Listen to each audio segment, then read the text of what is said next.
말씀 보겠습니다. 오늘 우리에게 주시는 하나님의 말씀 민수기 1장 1절부터 4절의 말씀입니다. 민수기 1장 1절로 4절의 말씀 함께 보겠습니다. 한 절씩 나누어 읽겠습니다. 제가 먼저 읽습니다. 이스라엘 자손이 애굽 땅에서 나온 후 둘째 해 둘째 달 첫째 날에 여호와께서 시내 광야 회막에서 모세에게 말씀하여 이르시되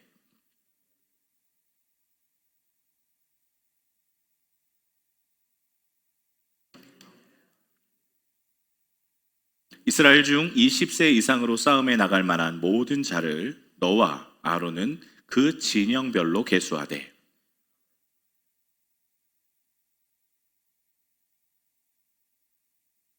아멘. 저번 주였을 거예요. 어떤 집사님께서 성경을 열심히 읽고 싶은데 도저히 성경이 잘 안 읽어진다라는 애로사항을 말씀하셨습니다. 그래서 왜 이 성경이 안 읽어질까를 그 뒤에 이유를 말씀하시는데 창세기까지는 어찌어찌 읽겠는데 이 레위기하고 민수기로 넘어가서는 이게 도통 눈에 안 들어온다는 겁니다. 그도 그럴 것이 이해가 됩니다. 왜냐하면 레위기 같은 경우는 우리가 사용하는 언어가 아니고 또 우리의 현실과는 조금 거리가 있는 이야기들이 많이 있기 때문에 이해가 잘 안 되는 것도 사실이에요. 근데 더 큰 건 민수기입니다. 왜냐하면 여러분 민수기 제가 아까 마이크 테스트 하면서 한 장을 읽었는데 여러분 보십시오. 이게 뭐 지파별로 계수를 하기 시작하는데 어느 지파의 누구 아들의 무슨 족속의 몇 명이다 뭐 이런 것만 계속 왔다 갔다 하니까 이게 읽는 게 보통 힘든 게 아닙니다. 그리고 민수기는 우리와 전혀 관련이 없는 이야기들을 주르륵 쏟아내기 때문에 이해하지 않으면 이게 도통 눈에 잘 안 읽히는 게 맞아요. 이게 너무너무 정상적인 일들이죠. 레위기 작년에 함께 설교로 말씀을 나눠보면서 너무너무 재밌는 성경이다를 반복해서 말씀을 드렸고 또 그 레위기 안에 있는 내용이 우리와 비교적 떨어져 있는 간극이 있는 내용이긴 하지만 그 레위기 안에 숨겨져 있는 보석 같은 것은 하나님의 사랑, 어떻게 해서라도 나는 너를 구원하겠다라고 결정하신 그 하나님의 사랑이 숨겨져 있다라고 말씀을 드렸고 그것들을 하나하나 찾아봤던 시간들이 기억이 납니다. 그러면 여러분 민수기는 어떨까요? 민수기는 여러 이야기가 또 숨겨져 있을 텐데 어떤 내용이 좀 핵심적인 내용일까 하고 오늘 좀 나눠보고자 합니다. 미리 정답부터 말씀드리면 민수기는요 하나님의 은혜가 숨겨져 있는 책입니다. 하나님의 은혜가 숨겨져 있습니다. 무슨 은혜일까? 그것도 몇 주간에 걸쳐서 함께 나눠보도록 할 텐데요. 여러분 그 민수기 제목부터가 사실은 우리 학생들이나 청년들에게는 이렇게 살갑게 다가오지 않는 제목이에요. 왜냐하면 민수기라는 제목 자체가 한자어로 구성되어 있기 때문에 그렇습니다. 백성민, 계수할 계, 기록수. 그러니까 백성의 수를 기록한 걸 이 계수한 걸 기록한 거예요. 그러니까 이게 제목으로서는 그렇게 확 다가오지 않는데 왜 이렇게 제목을 기록했는가는 것은 1장에서부터 백성의 숫자를 기록하고 있기 때문에 그래서 그랬구나 라고 이해할 수가 있습니다. 여러분이 그 헬라어 성경에서는 70인역에서는 이 민수기의 제목을 뭐라고 하고 있냐면 아리트모이라고 해서 숫자들 계수하다 똑같은 이름이죠. 우리나라 민수기와 같은 이름을 사용하고 있고요. 뿐만 아니라 영어 이름에서도 numbers 해갖고 이게 숫자라는 이름을 갖고 있어서 이 성경 전체가 숫자와 아주 깊은 연관이 있구나라는 것을 우리에게 암시해주고 있습니다. 그런데 이 민수기가 적혀있는 기본적인 히브리, 그러니까 아람어죠. 이 히브리어가 이 민수기의 제목을 뭐라고 하고 있는 줄 아십니까? 참 재밌게도 숫자나 혹은 어떠한 계수하다라는 의미를 전혀 사용하지 않고 오늘 민수기 1장 1절에 말하고 있는 여호와께서 시내 광야에서 모세에게 말씀하셨다라는 이 한 단락에서 따온 제목을 사용하고 있는데 그게 뭐냐면 광야에서라는 제목으로 본래는 히브리어 성경에 제목이 있습니다. 광야에서. 그러니까 이 민수기는요 사실 사람을 계수하는 것에 굉장히 많은 분량을 사용하고는 있지만 진짜 중요한, 진짜 우리가 초점을 맞추고 봐야 하는 것은 광야에서 어떤 일이 일어났느냐를 더 많이 주의 깊게 봐야 한다는 거예요. 광야에서. 여러분, 광야에서 어떤 일이 있었습니까? 민수기는요, 광야에서 있던 일들을 기록하고 있어요. 그래서 시기별로 따지면 38년간의 기록을 민수기에서 기록하고 있고요. 이 38년 중에서도 중간에 37년은 쑥 빼놓고 딱 1년간의 기록이 민수기 안에 있는 기록입니다. 광야에서 있는 일이었어요. 자, 그러면 광야에서라는 제목을 마음에 여러분 이렇게 담아 계십시오. 광야에서라는 안경을 쓰고 민수기를 보시는 겁니다. 자, 광야에서 어떤 일이 일어났는지를 봤을 때 우리는 초점을 총 두 가지를 가지고 보셔야 됩니다. 초점을 두 가지로 가지고 보셔야 돼요. 첫 번째는 광야에서 이스라엘 사람들이 어떻게 했는가. 이게 1번 초점입니다. 2번 초점은요, 광야에서 그럼 하나님은 어떻게 하셨는가가 두 번째 초점이에요. 이게 민수기를 볼 때에 꼭 가지고 있어야 되는 안경입니다. 자, 한번 볼까요? 민수기에서 말하고 있는 광야에서 이스라엘 백성은 뭘 했는가? 제가 PPT 하나 준비했는데요. 자, 이 안경을 꼭 끼고 계시라고 일부러 준비한 PPT이기 때문에 이건 그리 중요하지 않습니다. 그러나 하나만 기억해 주십시오. 광야에서 이스라엘 백성 뭐 했나? 자, 민수기에서요, 사람을 계수하는데 두 번 계수합니다. 1장에서 계수하고 26장에서 계수를 합니다. 이건 뭘 의미하느냐?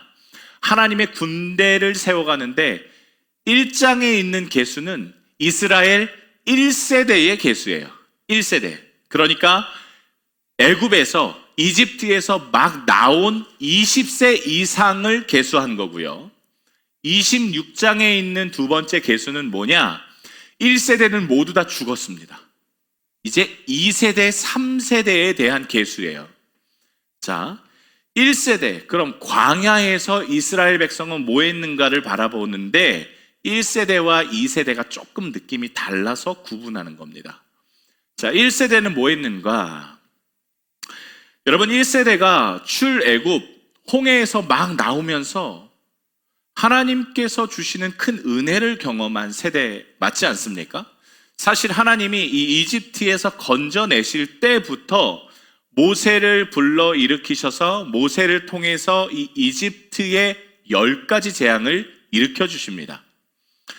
이스라엘 백성은요, 10가지 재앙 중에 몇 가지를 이집트인과 함께 당했고요. 그리고 그 후반에 대부분은 다 그 벌 가운데에서 이집트인을 제외하고 이스라엘 백성 고센 땅만 아무 재앙을 당하지 않는 구별함을 하나님께서 허락하여 주셨는데요. 이스라엘 백성 1세대는요, 하나님의 기적을 눈으로 봤고요. 그 중에 일부는 재앙을 같이 체험도 했습니다. 그래서 이 사람들에게는 하나님의 살아계심과 하나님의 역사하심과 하나님께서 이집트의 신들을 완전히 박살내는 것을 눈으로 보고 경험한 세대가 1세대입니다. 여러분, 성경에서 가장 놀라운 기적을 뽑자면, 가장 놀라운 기적을 말하자면 뭘 말할 수 있을까요? 홍해가 갈라지는 사건입니다. 이사야에서 기적 중에 가장 큰 기적이 뭔지 이야기하고 있는데 그게 홍해가 갈라지는 사건이라고 말해요. 여러분, 홍해가 갈라지는데 이게 엄청나게 어마어마한 사건 아니겠습니까? 하나님이 바람을 불러서 그 땅에 있는 뻘과 같은 진흙을 마른 땅처럼 거르게 하셨고, 이 200만이나 되는 사람이 걸으려면 어떤 창조 과학자는 이게 8km가 갈라져야 된다라고까지 이야기하더라고요. 어마어마한 일이 일어났습니다. 여러분, 한 가지 여쭙게요. 이 놀라운 기적 가운데 이스라엘 백성이 한계 있었습니까? 없었습니까? 홍해가 갈라지고 나서 이스라엘 백성은 아무것도 한계 없이 그냥 건너가기만 하면 됐습니다. 여기에 믿음이 필요했을까요? 없을까요? 믿음은 필요하지 않았습니다. 하나님이 베풀어 주신 기적을 그냥 맛보면 됐어요. 이게 하나님의 은혜입니다. 아무것도 하지 않았는데도 하나님의 기적을 맛보는 거, 하나님의 구원하심을 경험하는 거, 여러분 이게 큰 은혜가 아닐 수 없지요. 이 놀라운 기적을 체험한 출애굽 1세대, 여러분 이 놀라운 기적을 경험한 출애굽 1세대는요 하나님을 믿었지요? 그죠? 하나님을 믿고 잘 따라갔지요? 어떠세요? 여러분 성경을 읽어보시면 다들 아시겠지만 1세대는 하나님을 믿지 않았습니다. 아니, 그의 믿음이 드러나지 않았습니다. 놀랍게도 홍해가 갈라지는 그 기적을 맛보고 막 찬양하는 구절들이 그 다음 장에 막 나타나요. 그런데 아쉽게도 그 찬양이 끝나자마자 하나님을 배반합니다. 물이 없다고 하나님을 원망하고요, 먹을 게 없다고 하나님을 불평하고요, 우상 숭배하고요, 하나님을 원망하는 것들의 반복적인 일들이 계속 일어납니다. 여러분 놀랍게도요, 이들은요 하나님의 놀라운 기적을 경험했던 세대입니다. 체험했던 세대예요. 그런데 하나님을 잘 따라가지를 않아요. 광야에서 출애굽 1세대는 하나님의 기적을 받지만 하나님을 따르지 않는 세대로 구분되어 있습니다. 안타까운 결말을 맞는 것은 민수기 21장의 세례 시냇가를 넘어가기 전에 1세대는 모두 다 죽어버립니다. 모두 다 죽어요. 자, 그러면 광야에서 그럼 이스라엘 중에도 2세대는 조금 나을까요? 한번 다음 PPT 넘겨줘 보세요. 자, 출애굽할 때요 20세가 안 된 사람들 혹은 출애굽해서 출생한 사람들이 출애굽 2세대 혹은 다음 세대라고 불립니다. 그러니까 이집트에서 살기는 했지만 청소년기를 보낸 사람들이에요. 나올 때 홍해를 경험은 했던 사람들이에요. 나오면서 하나님께서 베풀어 주신 수많은 일들을 눈으로 본 사람도 있고 광야에서 태어남으로 보지 못한 사람도 섞여 있는 것이지요. 자, 출애굽 1세대와 출애굽 2세대가 좀 달랐지요? 그죠? 조금 다르긴 합니다. 조금 더 낫긴 해요. 여러분 민수기 31장 2절의 말씀에 보면 하나님께서요 이스라엘의 원수를 갚으라, 미디안에게 갚으라 그렇게 말씀하십니다. 그리고 모세가 여호수아에게 각 지파별로 1000명씩 차출해 라고 말하고요, 차출을 해서 미디안과 전쟁을 벌이는데 여러분 놀랍게도 그 이후에 어떻게 전쟁을 했다라는 기록은 전혀 없어요. 이게 뭘 말하는 건지 아십니까? 7절의 말씀에 보면 딱 하나 힌트가 있는데 이들이요 여호와께서 모세에게 명령하신 대로 했다가 끝이에요. 이 전쟁에. 그러니까 출애굽 2세대가요 광야에서 살아가는데 그 대표적인 사건이 뭐냐면 미디안과 전쟁하는 것이었는데 이 미디안과 전쟁을 자잘하게 어떻게 했고 어떻게 나갔고를 구분하지 않고 딱 한마디로 정리한 거예요. 여호와께서 명령하신 대로 했다. 끝. 승리. 그러니까 1세대보다는 2세대가 조금 나은 겁니다. 조금 나아졌어요. 그리고요 2세대가 가나안 땅에 들어가지 않습니까? 하나님께서 허락하여 주신 그 약속의 땅에 들어갑니다. 그런데 아이러니하게도 가나안 땅에 들어가기 전에 했던 일들이 있어요. 그게 뭐냐면 오늘 민수기 34장에 기록되어 있는데 가나안 땅을 정복도 안 했는데 나라를 나눕니다. 그 땅을 내게 주십시오. 갈렙이 막 이야기하고 있는 장면 아니겠습니까? 여러분 나라를 차지하지 않았어요. 전쟁을 하지 않았어요. 그 땅을 밟지 않았어요. 그런데 나라를 지파별로 나눠줍니다. 뭘 의미할까요? 저거 하나님이 우리에게 이미 주셨어. 저 땅 이미 우리에게 하나님이 주신 거야. 믿음으로 그 땅을 차지할 그들에게 담력이 있었어요. 그리고 그 담력을 가지고 가나안 땅을 차지하는 것이죠. 그러니까 1세대와 2세대는 분명히 차이는 있었습니다.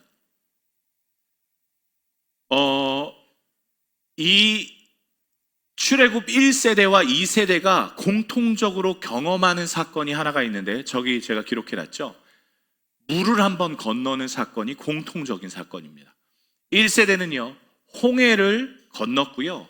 2세대는요, 요단강을 건넜습니다. 그때 요단강이 범람했습니다. 자, 어떻게 했을까요? 하나님이 1세대와는 조금 다른 방법으로 요단강을 도하게 하세요.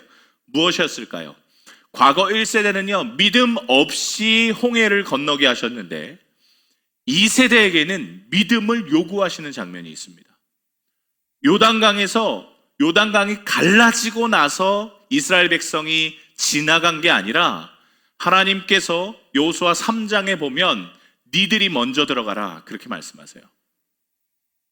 여호수아가 또 제사장들에게 말하여 이르되 언약궤를 메고 백성에 앞서 건너라 하매 곧 언약궤를 메고 백성에 앞서 나아가니라.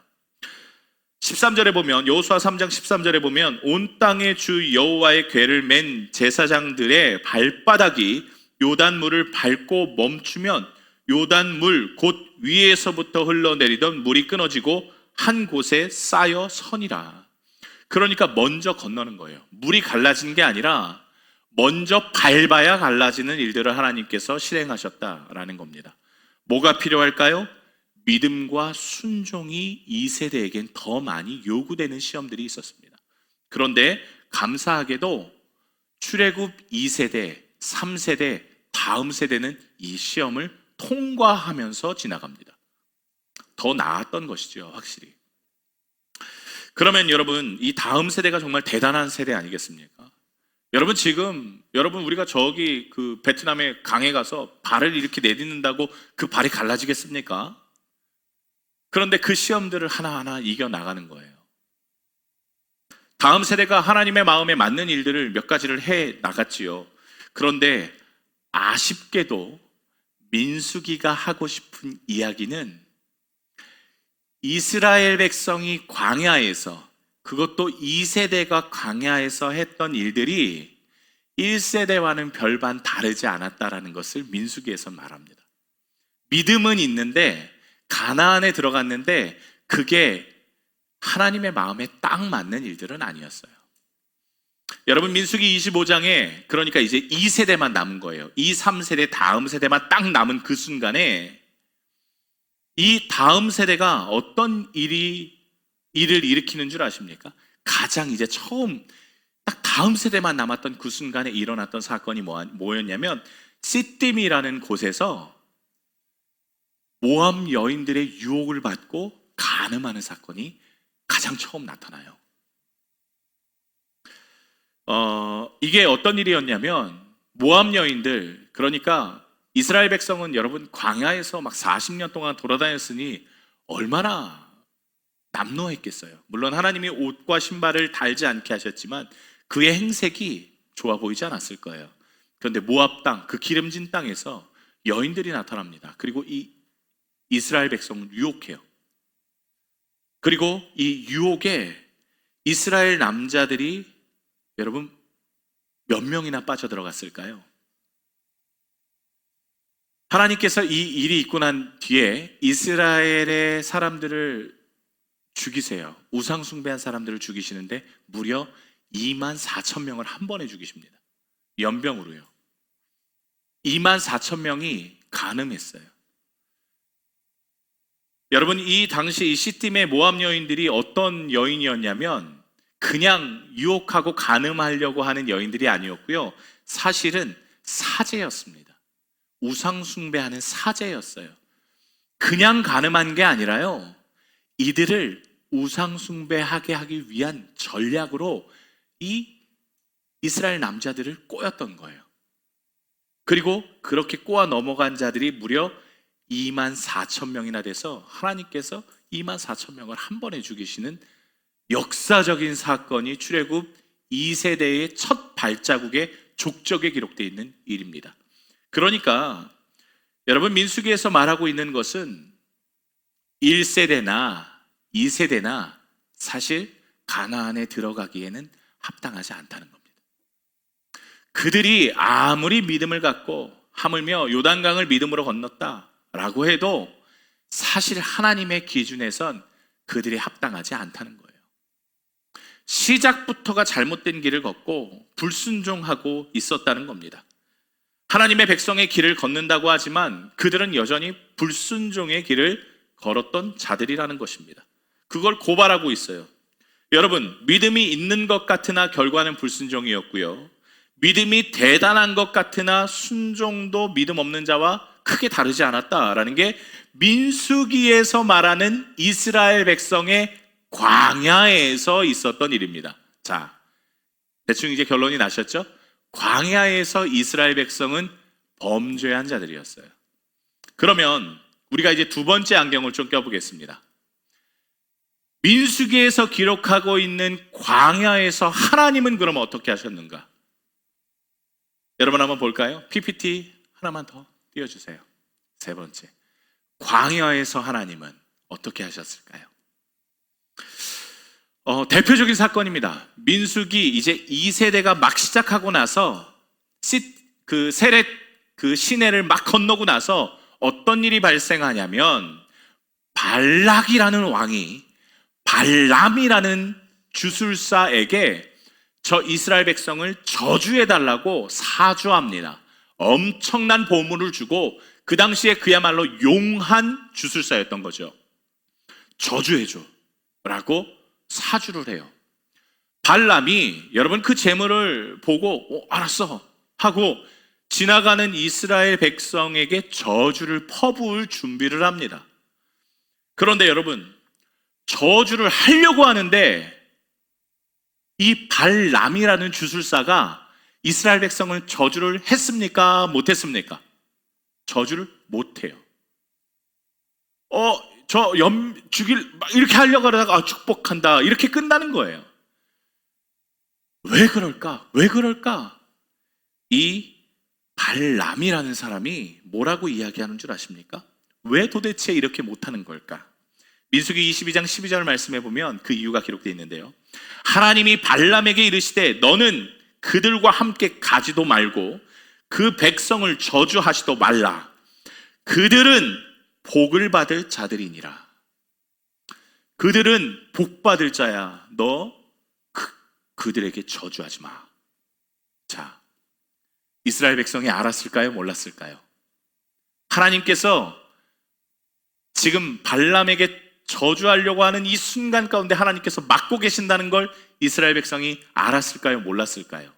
죽어도 모릅니다. 몰라요. 하나님이 이스라엘 백성에게 축복을 하고 있다는 것, 특히 이 발람을 통해서 축복하게 하는 이 사건을 이스라엘 백성은 끝까지 모릅니다. 그런데 하나님이 보호하고 계셨어요.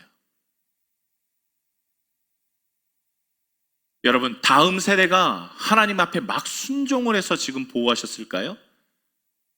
이 사건 이후에 미디안하고 간음 사건이 일어나는 거예요.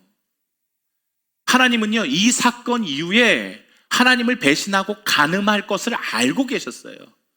그런데 바로 죄를 질 걸 알고 계셨으면서도 하나님께서 이스라엘 백성을 축복하게 하시기 위해 발람에게 야, 너 저주하지 말고 축복해. 이스라엘 백성을 보호해 주세요.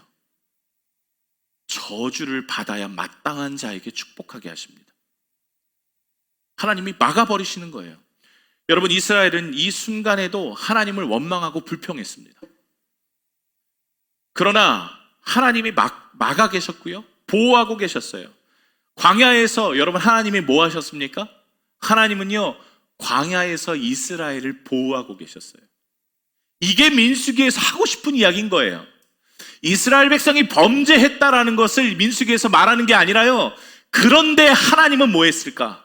그런데 이 불순종하는 이스라엘 백성에게 하나님은 그럼 뭐 하셨는가? 하나님은 그래도 보호하셨다.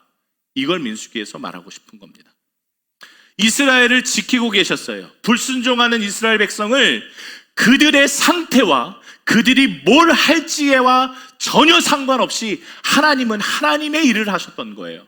왜 그렇게 하셨을까요? 왜냐하면 하나님이 이스라엘 백성과 약속하신 것이 있기 때문이에요. 뭘 약속하셨을까요? 창세기 12장에 아브라함과 하신 약속이 지금 계속 유효하게 내려오고 있습니다.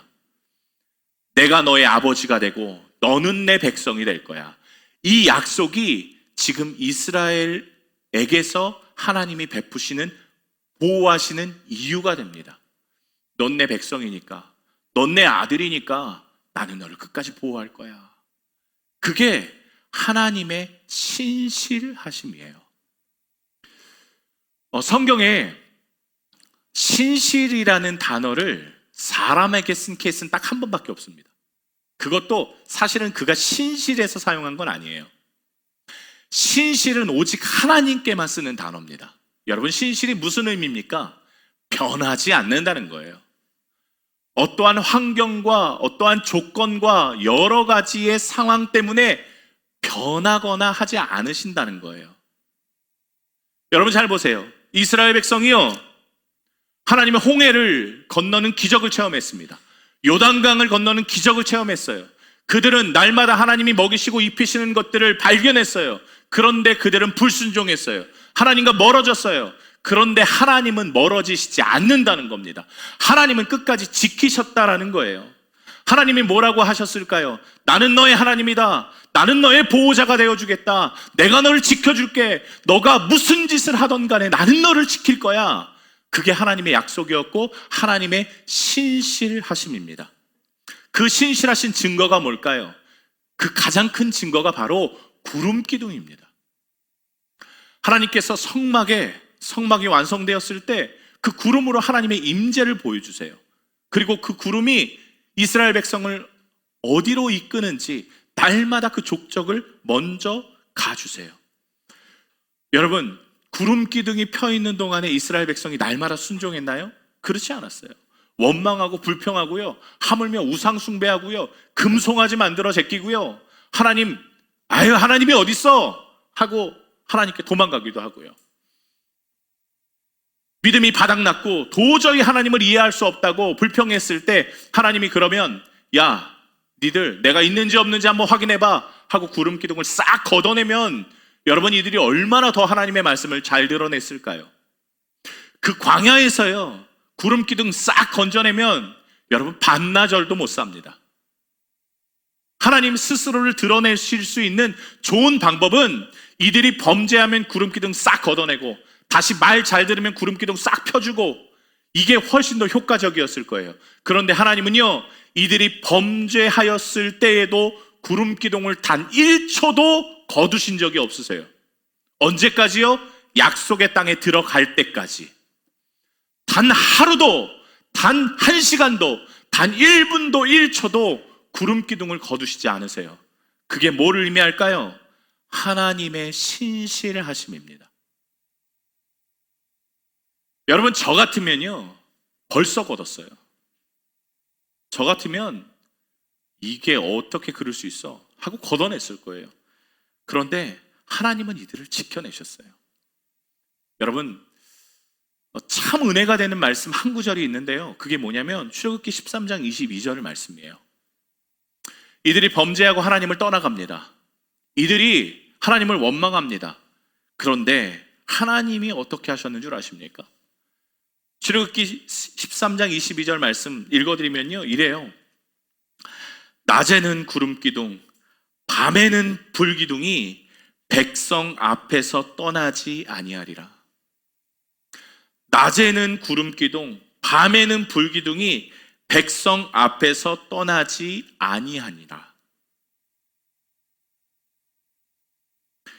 하나님이 백성 앞에서 떠나지 아니하신대요. 원망과 불평했을 때 떠났다가 돌아오니라가 아니라요, 낮과 밤 항상 하나님이 백성 앞에서 떠나지 아니하셨대요. 그게 광야에서 하나님이 하신 일들이었어요. 하나님이요, 이스라엘 백성에게 나 너 절대 안 떠난다. 너희가 나 몰라줘도 괜찮아. 나 너희 안 떠난다.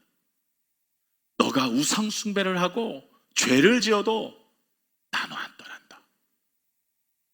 하물며 너희가 날 몰라줄지라도 나는 너 안 떠날 거야. 그게 민수기에서 기록한 하나님이 광야에서 하신 일이었어요. 여러분, 은혜지요. 은혜입니다. 여러분, 우리도 마찬가지예요. 신앙생활을 하다 보면 여러분 날마다 믿음이 충만합니까? 전혀 그렇지 않죠. 신앙생활을 하다 보면요, 하나님이 안 계신 것 같은 때도 있어요. 큰 시험을 만나면 야, 도대체 하나님이 뭐 하는 거야? 하나님이 계시고는 계시기는 한가? 라는 생각을 합니다. 그러면 그때 야, 내가 너에게 얼마나 은혜를 베풀었는데 너 그것도 몰라? 하면서 하나님이 그 보호하심을 싹 거두실까요? 아니요. 오늘 민수기에서 말하고 있는 것은 그래도 하나님이 우리를 보호하시는 아버지시라는 거예요. 말씀을 마치겠습니다. 그럼 여러분, 우리는 어떻게 하면 좋을까요? 하나님이 안 떠나시니까 그냥 대충 막 살아도 하나님이 안 떠나시니까 괜찮겠구나. 그게 아니에요. 그러면 광야에서 이스라엘 백성은 어떻게 했느냐는 것이죠. 여러분, 광야에서 이스라엘 백성이요, 민수기에 기록하고 있는 가장 많이 반복되는 단어가 하나 있는데요, 그게 뭐냐면 우리가 아까 봤던 하나님의 명령대로 되었다는 거예요. 하나님의 명령대로 하니라. 여러분, 하나님은요, 우리를 보호하시는 하나님이세요. 신실한 하나님이세요. 그러면 우리는 어떤 자녀가 되어야 될까요? 민수기에서, 레위기에서 가장 많이 하고 있는 것처럼 하나님의 명령대로 살아가는 것이 우리가 해야 할 하나님 백성의 자세이겠지요. 하나님이 원하시는 대로, 말씀하시는 대로, 뜻하신 대로 따라가는 거예요. 그렇게 주님을 잘 따라가면 우리에게 허락되어지는 것은 하나님의 백성, 하나님의 임재, 하나님의 나라가 우리에게 허락되어진다라는 것을 민수기에선 1장부터 마지막 장까지 우리에게 교훈하고 있습니다. 여러분, 오늘부터 민수기 몇 주에 걸쳐서 좀 말씀을 전하려고 하는데요, 가장 중요한 건 그겁니다. 하나님은 우리를 절대 떠나시지 않는다. 그리고 우리는 하나님의 백성으로 그 명령에 따라 살아간다. 여러분, 그렇게 주님의 약속에 신실하고 또 주님의 약속에 반응하여서 주님의 명령하신 대로 순종하시는 여러분 되시기를 주님의 이름으로 축복하고 또 너무 많이 축복합니다. 기도하겠습니다.